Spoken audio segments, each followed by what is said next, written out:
شكري صار صوص قدامي. لا تنفخ بوشي أرجيلة. بعد هالخناقة اللي صارت بينك وبين شكري شايفتك عم تضحك. خير يا ابني، إن شاء الله حليتوها. يا أمي نزتلك بنص بطنه بنص الحارة، قسم بالله عيوني دمعوا عليه.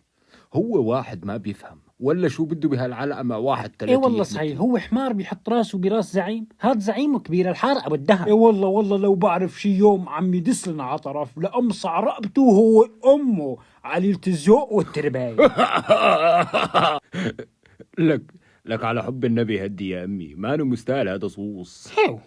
هاي صارت منيكة خلال أسبوع واحد بس يا عزام. تعرف لي مين كتب طز على حيط وكيل السرايا؟ بدي اياه هون. سيدي هذا أكيد أبو شكري، ما في غيره. شو؟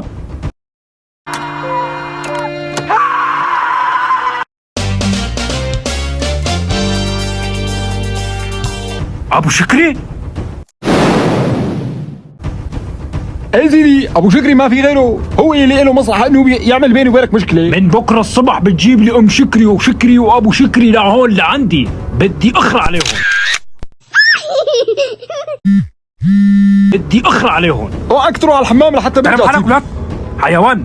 امرك سيدي امرك ولا يهمك. سلام. تعال زهرم ابن عمي. شو ريحة البرفان هاي؟ شو؟